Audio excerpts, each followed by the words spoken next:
Climate change, yay! I think it sounds a little bit weird to say that, and there's obviously the humour involved in the Brits all now suddenly getting a reasonably decent summer.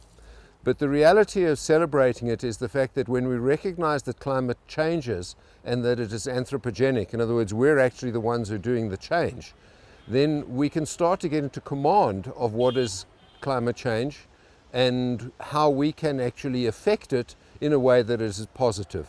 So when people complain about climate change, we've got to add to it the decision, is it changing negatively or is it able to be changed in a way that is positively into a place which is most comfortable for us as a species and for the planet? When we talk about anthropogenic climate change, the common narrative so far has largely been about carbon in the atmosphere. One of the most important solutions is reducing our consumption, and it's reducing our consumption of just about everything and being modest in the way that we live. That's really important. The other thing which we do, which is what I do, and we're going to go into the field and show you, is we're going to plant trees. And we're not going to plant trees as a monoculture. We're going to plant trees in a way which actually rebuilds a forest. And we're taking areas which are degraded, where forest has been lost, and we're restoring them.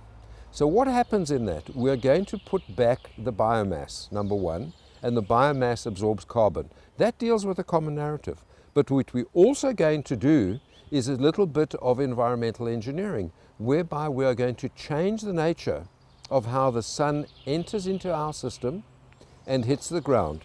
So it's going to change the nature of the radiation. It is going to cool down. It is also going to set up some pressure differentials, and because of pressure differentials, the air is going to move. So we're going to create a breeze. What is also going to happen, because we're changing all of this, and there's more biomass and there's all sorts of other things happening, we're going to be able to actually conserve more moisture in the soil, and that moisture is going to be able to be distributed. So there's a lot that's going to happen when we're going to start planting trees.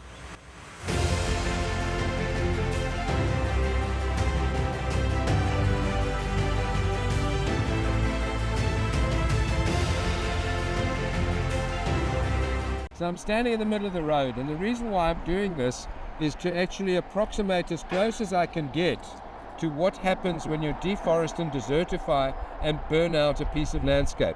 Now, a lot of Africa gets burnt on an annual basis. What's happening is the sun is going onto the black surface, it's absorbing all of the radiation and is then re-emitting it back at me, and I'm starting to sweat.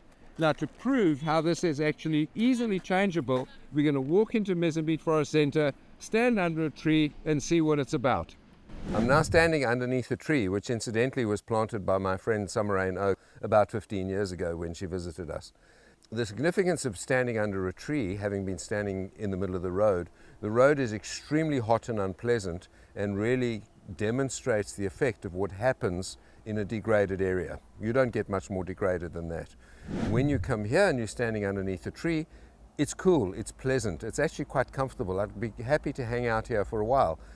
Number one, it's shady, so there's less heat gain, but more important, there's also a breeze, and that breeze is provoked by the fact that there's a pressure differential between the hot part and the cool part, and the world wants to equalize. So as it tries to equalize, it's passing the air over my skin, and by passing my air over the skin, it's giving us an effective evaporative cooling. Now this demonstrates at a very, very small scale, my scale, what happens with climate change going the right way.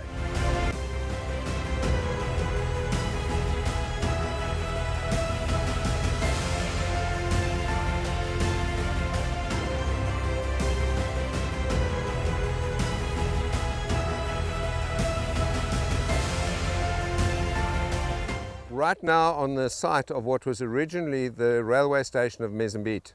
So Mozambique was built when the city of Beira was built, because this railway line serves Beira and south central Africa. In the mid-70s, Mozambique became independent, the railway station destroyed in the process of becoming independent, and the land abandoned, completely deforested and a wasteland. It was completely swampy and nobody wanted this land at all. It was considered a total waste.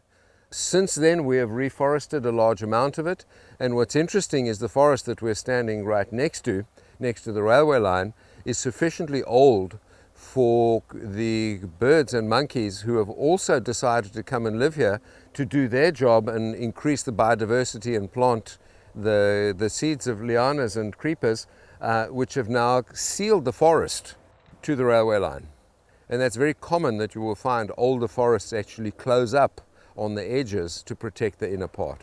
You can see the deep leaf litter, and look at the color of the soil that we've got now. It's really thick and rich and full of stuff, which is not what was here before. So when people talk about the life in the soil, that is what this whole program is about. Funnily enough, you'll find there's more carbon stored in the microlife of the soil here.